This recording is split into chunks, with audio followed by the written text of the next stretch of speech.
So I always say that, I don't judge anything in life in moments of happiness and joy.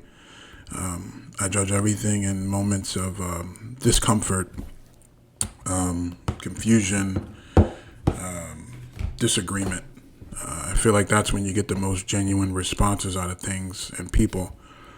Over the last 2.5 years now, I guess it's been, our country, our world has been ravaged with this COVID-19 thing.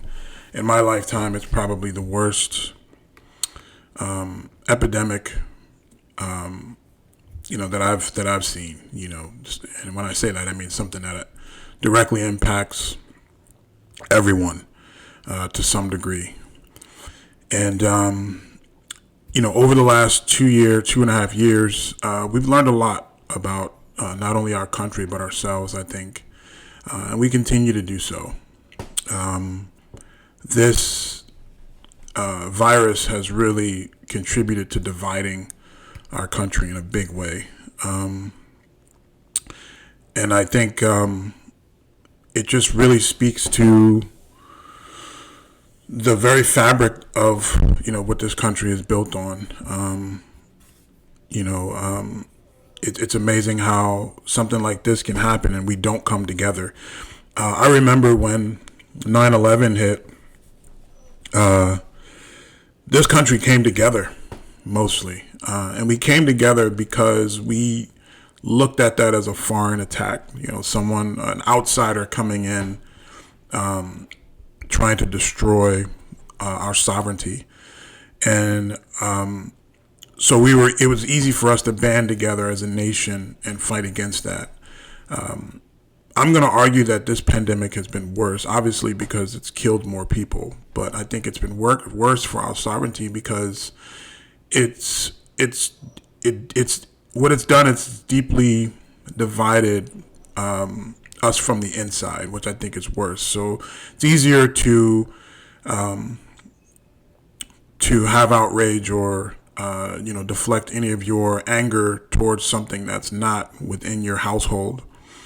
But when it's in your home and it divides you, that challenges you more, I think. Something as simple as just wearing masks. We have people out here that want to feel oppressed. I don't know why people want to have this stance of trying to be victimized with oppression. People that are oppressed every day, even still today, or have been oppressed, don't walk around, in protest of oppression as a badge of honor. People that are truly oppressed fight against oppression in a more proactive way. It's activism in a sense that they're trying to elicit genuine change. You got these people that have never been oppressed in their entire lives, and they're equating wearing masks with what's happened in Nazi Germany and the Holocaust. Which by the way, is so disrespectful to to the realities of that situation. I think 8 out of 10 Americans couldn't give you the historical understandings of the Holocaust, but they hear it probably on the news or something like that, and they want to repeat those talking points, and I think it's very dangerous. You're seeing people going into airports knowing that there's rules set, and they just don't want to abide by the rules, and to them they're feeling oppressed. And there's this whole conversation about freedoms, my freedoms. I think until you truly have your freedom stripped, then you will understand that you're in a place of privilege here in the United States. There's some places where if you even argue about doing something as wearing a mask, you're going to get thrown in jail. They're not playing with you, and I'm not going to speak directly to those places, those nations or countries, but the point is we're all in a privileged place here in this country, and it's amazing to me that people try to equate mask wearing as having their freedom stripped. It's something that I think is,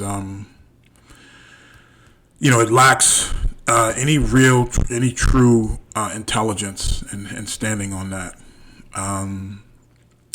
And then with the vaccine, we have obvious numbers that show, getting vaccinated will prevent you and others from dying. There's not really many arguments to be made, and people are twisting themselves into a pretzel trying to discredit vaccines, trying to discredit the death rate numbers and the total death numbers of COVID. And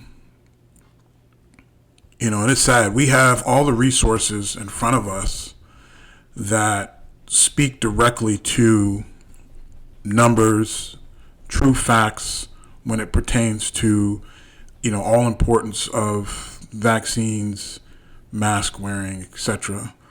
All of our lives, most of us, we've trusted in our institutions, our health, especially our health institutions. You run into a problem, individually from a health standpoint. First thing you do is you call your doctor or you go to the hospital. The reason we do that is because those are the institutions that we trust in, to making sure that we're going to stay alive and be healthy, humans. But all of a sudden now there's all this propaganda behind COVID, and people decide to now distrust our institutions. Just doesn't make any sense. People want to question the vaccine.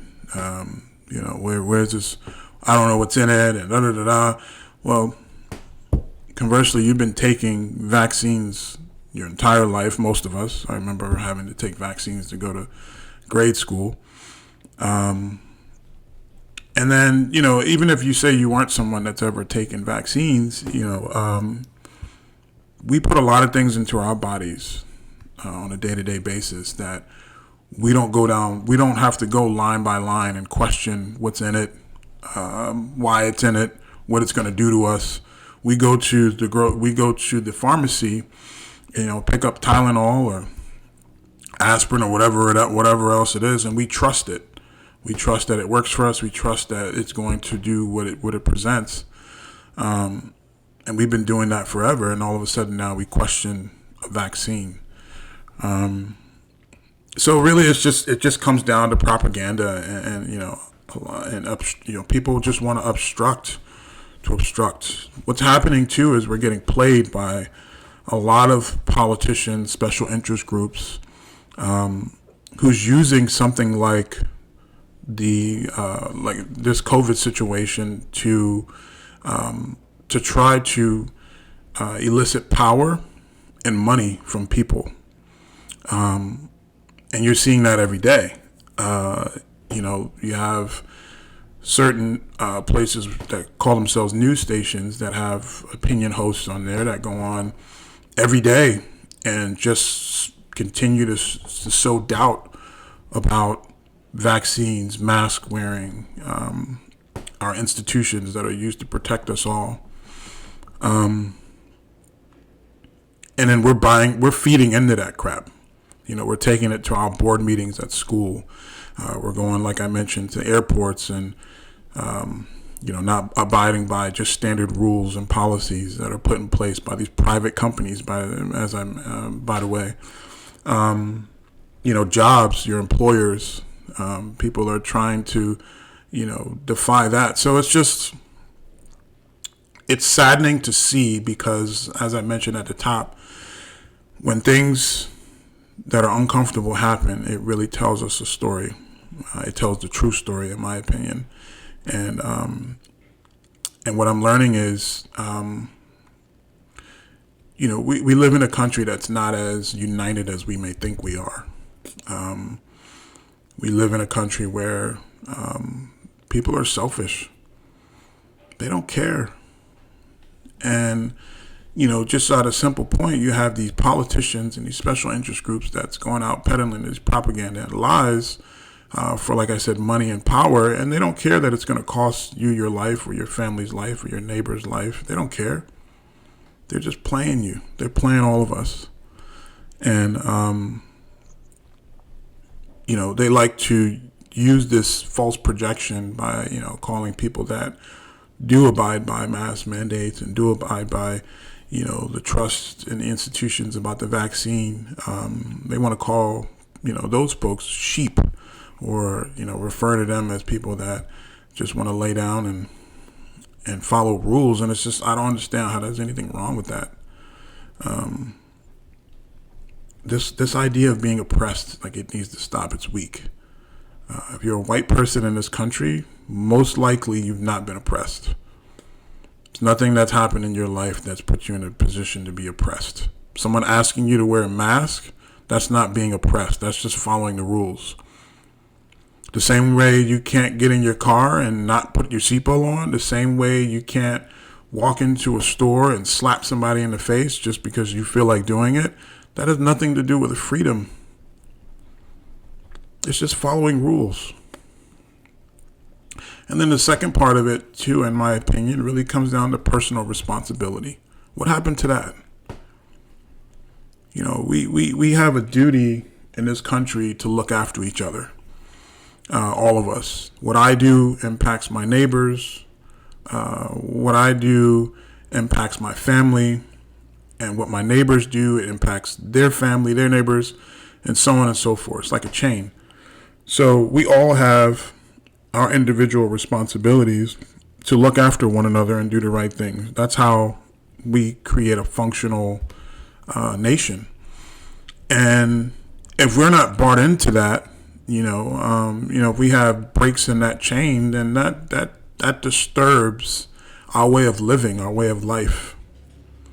Now, usually when I do these, I sit down and I do a little bit of research and I put some facts and figures together. And I didn't necessarily do that now because I just kind of wanted to speak organically. But from what I understand, like 9 out of 10 people that go into the hospital are unvaccinated. Your likelihood of getting COVID vaccine and dying is extremely high if you're not vaccinated or boosted. And I just don't know what other evidence you need to, just buy into the concepts. There's also this notion that people that get vaccinated or wear masks are happy with that. Like, who wants to be vaccinated with anything necessarily? Who wants to have to wear a mask? No one wants to do that stuff. The difference is you have the majority of people understand personal responsibility and, frankly, just logic, sensibility, not being selfish, seeing beyond their own interests, selflessness, right? And then we have others that don't care. It's just about them, and they want to feel oppressed, and they want to rah-rah about things that don't need rah-rahing about. It's also amazing to me what we decide to put our energy towards in this country. This country has some of the biggest wealth gap issues in the world. We have people that, if you look at this country's entire income, per household, I want to say I don't know the numbers, but 40 to 50% of it goes to just the top 10% of Americans. And then we have a middle class that's day by day just getting chopped away. And then we have people that are poor. Why aren't people outraged about that? Why aren't you seeing people, standing towards that and trying to make, political stances or social interest stances about that? That seems to not bother people. We have people that are poor that can't do anything. And you have people that, make so much money that it's ridiculous, off the backs of our middle class, off the backs of the opportunities that this country has afforded to them. It's not like these people are just waking up and the only reason that they're wealthy is because they're just working hard, and they go out and, yeah, that's a cool story, but that's not the case. So not to go so much into that, but my point is we pick and choose what we want to be outraged about. Why aren't we outraged about poverty? Why aren't we outraged about the fact that we have people that are in jail for mandatory sentences on marijuana, when marijuana is legal in most states, or a lot of states, easily accessible? We're not outraged about that stuff. Why aren't we outraged about our education system, how I can improve? We just pick and choose to be outraged about the stupid things, and it comes down to just being selfish. If it doesn't impact you or us, then we don't care. But the moment someone tells you that you have to put a mask on and you don't like it, now all of a sudden you're upset and you feel oppressed because it only affects you. So, this pandemic has really shined a light on a lot of the issues that this country continues to have. I think that we show ourselves every single day on how divided we are when it comes to this kind of stuff too. Me personally, I have no problem getting vaccinated. I have no problem wearing a mask. Today I wear a mask, not so much because I'm worried about catching COVID. I'm not going to say I'm not worried about that, but that's not something that's the biggest focus or concern for me. I wear masks because I wear masks because I want to respect other people. I wear a mask because if I'm out in a grocery store, maybe there's an 80, 90-year-old woman who might be in there who may feel that I could impact her in a negative way, with viral transmission or infectious transmission.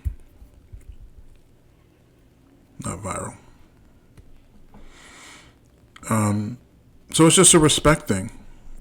You know what I mean? It's more to show respect and to show that my intentions are to protect my neighbors, and really put an emphasis on my responsibility as a constituent, as a citizen. And it doesn't take much to understand that being vaccinated is important. I've not gotten vaccinated because I was excited to do so. It's not like I went there with a big smile on my face, like, yes, I get vaccinated today. No, we're all concerned about being vaccinated. Who all wants to be vaccinated? I don't want to be vaccinated. But I also understand that, my institutions that I trust say that it's the best course of action. So I don't second guess it. I think it's okay to do a little bit of research and try to find out as much information as you can find out on these things. But, in reality, is that what we normally do? No, we've not done that. My 40 years of being here, that's not something that's been prevalent in this country. Individually, we talk about, I'm a big sports fan, so I pay attention to these things. A guy like Kyrie Irving plays with the Brooklyn Nets, who decided, in New York to take a stance to not get vaccinated. In New York, you cannot work through public sector jobs and not be vaccinated. It's a regional mandate, enacted in New York. And honestly, for good reason. New York is, closely populated. Got people from all over the world there. You could walk down the street in New York and you could run into people from 5 or 6 different countries. It makes sense that you want to try to control the mandates as much as possible in the city. And Kyrie decided that he didn't want to do that. So he now cannot. Now, this doesn't make a lot of sense to me, but in the NBA, you don't have to be mandated. You don't have to be vaccinated as long as you don't play for the team in New York. So somebody, say, from Washington, D.C., a player from, say, the Wizards, can go into New York and Brooklyn that's not vaccinated and play. But Kyrie, who plays for the team, who works for that employer that's in New York, cannot play in the city and not be vaccinated. That makes no sense to me. And I think now Adam Silver came out over the weekend and said he wanted to question that a little more and try to dig into the fact findings behind that. But that doesn't make any sense. But the overall theme here, in my opinion, is this position that Kyrie took to not get vaccinated. He didn't really have many explanations for it, which that's fine. It's his prerogative. He doesn't owe anybody an explanation as to why he didn't want to get vaccinated. When he did come out and try to make some explanations, he tried to deflect responsibility on being the voice for the voiceless, and that didn't make much sense at all.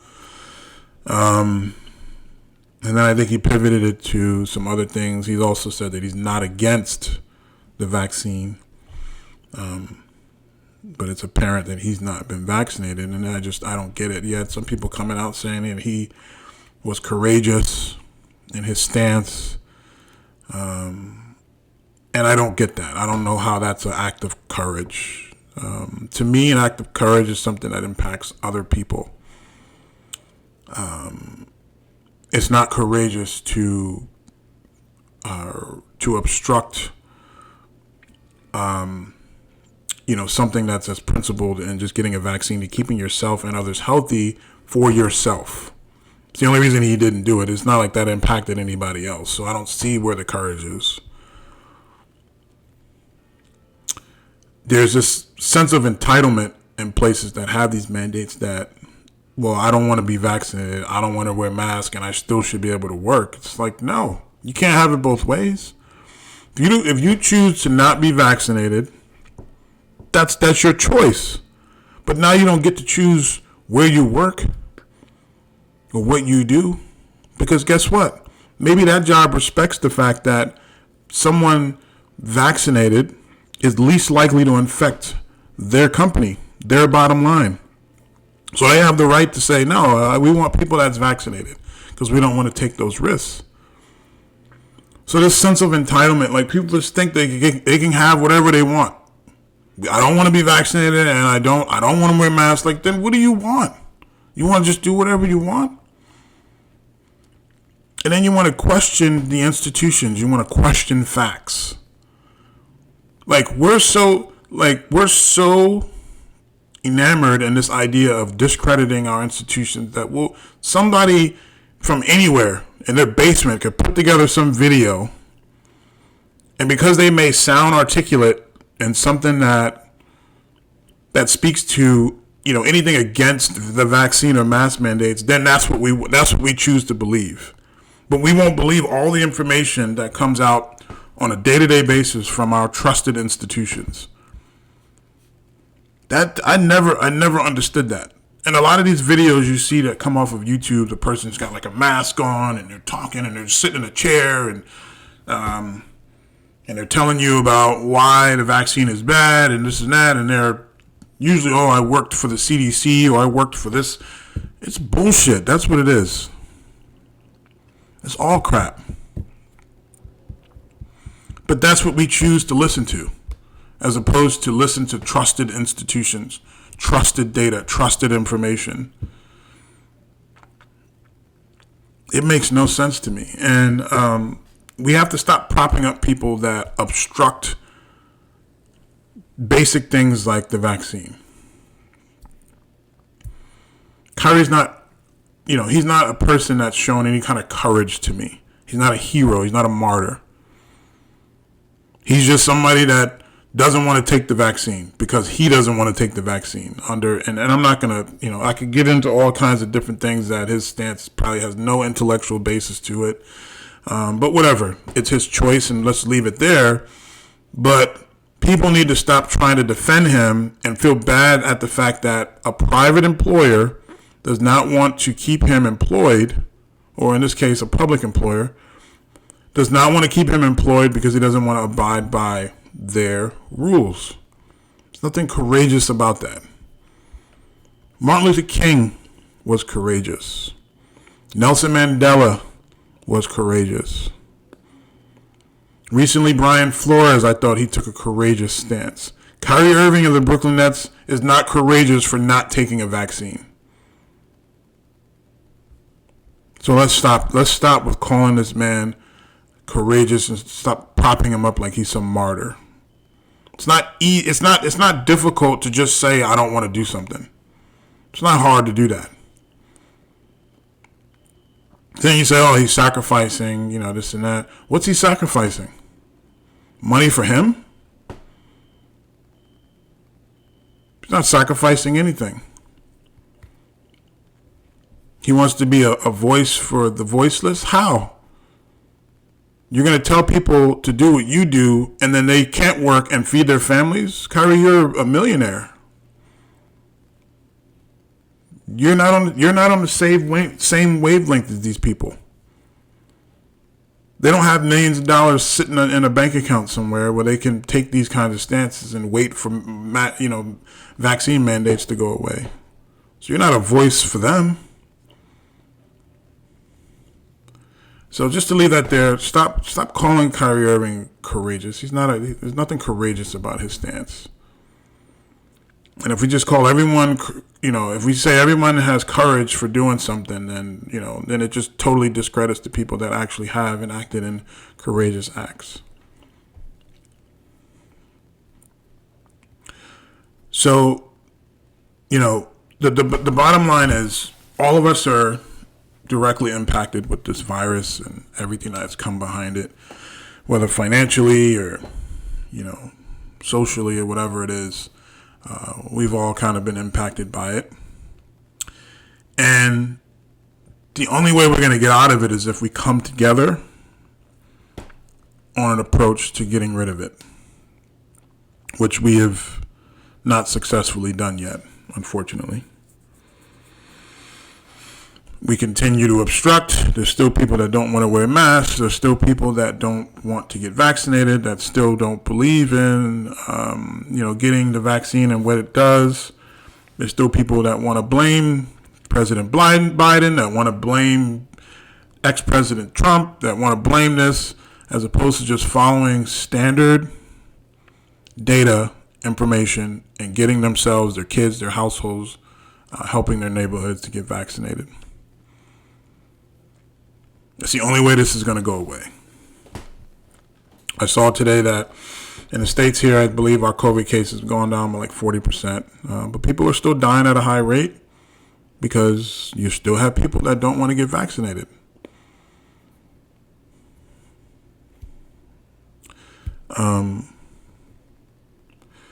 Even now, like getting tested has been, and some of it you can blame on our institutions. I remember when I wanted to get tested, I couldn't find anywhere to get a test.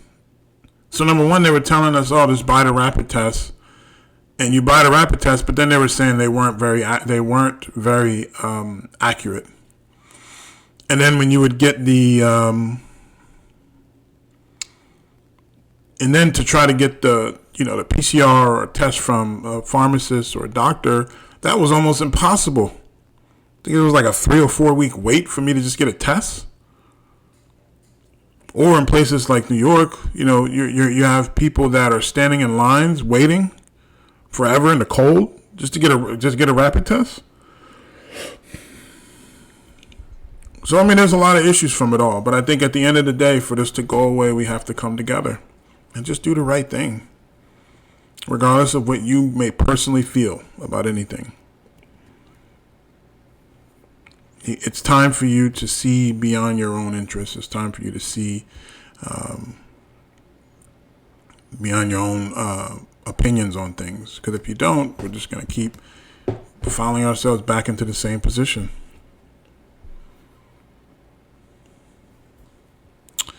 I don't know, man. Like it's just disappointing to see where things are. I'd like this thing to be gone too. You know, every day we wake up, there's something that's impacted by it, whether if it's our supply chain with inflation, whether if it's what's happening in our schools, work, doing basic things like trying to get to like our administrative offices to handle things. There's lack of staff. There's all kinds of impacts that impact us on a day-to-day basis.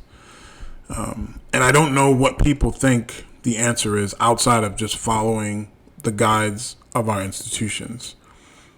We want to continue to obstruct, and then it just keeps throwing us backwards and backwards and backwards. So why not just say, you know what, let me just trust what our institutions have to say and follow their guides and see what happens. What do you have to lose at this point? We're already 2.5 years into it. Clearly your approach is not working.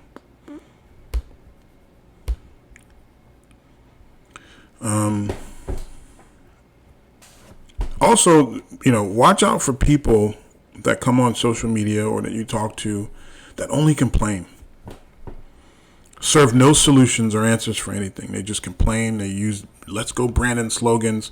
Watch out for those folks. They're not truly interested in changing anything. Their outrage is BS. Because if they truly were outraged, then they would change their emotions to more change as opposed to just outrage and obstruction.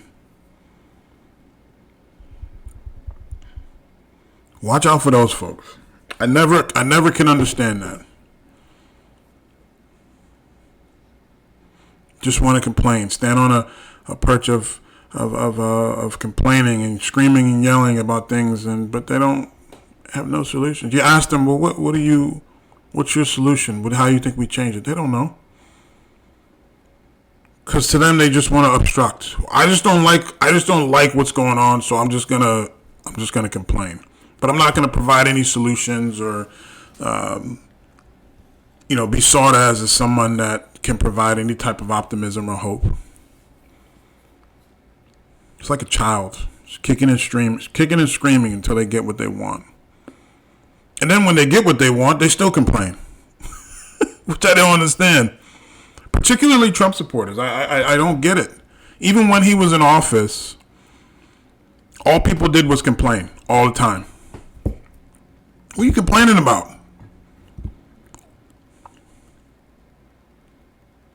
And talk about, the people they hate and the things that they dislike. And it's like, what does that mean?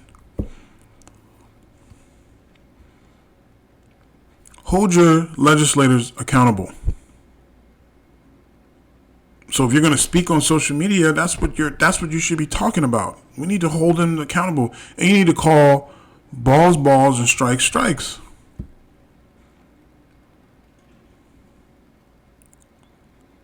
That's the honest approach to anything. Just being upset and outraged about this, the president and his direction and this, this bias that you have that really just comes out and it's just really emotional bias when it comes down to it. You can always tell with the "Let's Go Brandon" slogan. Like, why would you be actively rooting against a president? When Trump was in office, I wanted to hold him to account. Just the same way you want to hold this president to account. If he did, said, and acted in something crazy or stupid, you talked about it. Because if you truly love your country, it doesn't matter who it is, you're going to hold them to account to uphold those values that you pledge allegiance to every day, one way or the other. But if you allow your emotional bias to get in the way of that, then you're putting a person over country. You're putting a person over your American values that you and your family stands for. When Trump was in office, I didn't want to see him lose.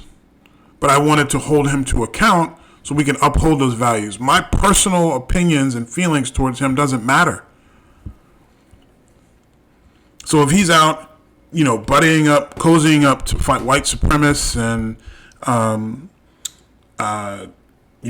cozying up to dictators like Putin, and he's, rolling these $1.9 trillion tax cuts for the top 10% of Americans, while 80% of the dollar goes to middle-class Americans who actually are the driving force of this country, and he destroys our, relationships with our foreign relations.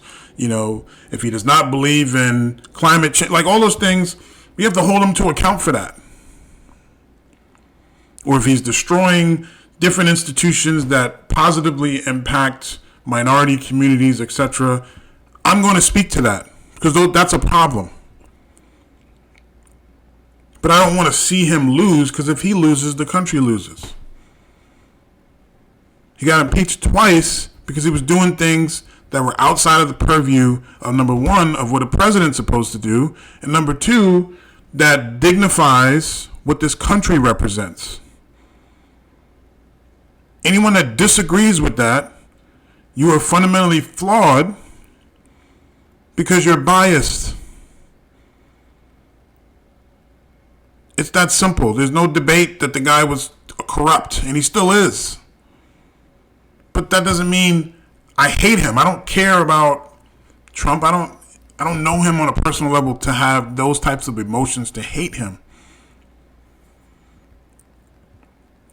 So my point behind all this is the obstruction, the resistance, the behavior that you see from many that reject COVID, our basic institutions, come from the last president. You are defying what this country is supposed to stand for because you're trying to stand for something or someone that represents something that feels good to you, but not for the betterment of the country. He one time told you guys to not worry about masks or vaccinations. Meanwhile, he's triple vaccinated. Now, today, he's telling people to get vaccinated. But for 2 years, he told people not to get vaccinated, and he put out this this aura of rejection to make people think that it was okay to reject our institutions. He's turning off the microphone and cameras, and he's laughing at you guys because he's using you. It's sad. And it should be criminal because it's impacted many, many lives with death too. So you judge everything in the moments of discomfort, confusion, not in the moments of happiness. We've been challenged with this, and we've not only been challenged, but we've been tested. And I think we've failed as a country. We got an F. Because clearly what it's done is it's stowed out the evils of this country as opposed to bringing us closer together. It's brought out the selfishness of people, and it's spewed into other areas and aspects of us, for us socially. It's become a racial issue in many instances. It's caused social divide. It's caused political divide.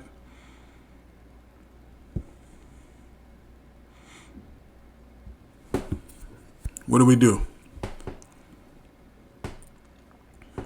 We have to come together as a country, follow our institutions, and do the right thing. Period. If you're walking around still not believing that this virus is real, or vaccines are real, or wearing a mask is effective, you're the problem. You're the problem for inflation. You're the problem for the continuous deaths. You're the problem. It starts with you. And if you can't buy into that basic concept, then step out of the way. coming on social media and riling up other people, to enact in your ignorance, that doesn't help us. You have your ignorant belief system, then just slide to the side. You want to believe those things, just go over there. But don't mess it up for everybody else. Don't try to come on my airline and not wear a mask because you don't feel like it. Drive wherever you want to go then. Or get a private jet. But don't get in the way of the masses and what we're trying to accomplish. It's my solution. So I just wanted to give a quick rant about COVID. It's not something that I've talked about on here, at least. And I think history will come back and see this type of, or I'll come back, years from now and I'll look at this clip and then I'll see where this country is at that time. Hopefully we're COVID free to some degree. And, I can look back at this clip and say, you know what, I've been on the right side of history. And I have the proof to show it. Being on the right side of history is important in anything. And, I try to do the best I can to be that person. I don't want to look back and say that I didn't serve any type of true advocacy for vaccinations or mask wearing, etc., or just propping up our institutions. That's not going to be me. So I hope everyone is safe. It's the middle of the week, so at this point you still have a couple days to do the right thing each day, whatever that may be. So, peace and love to everybody.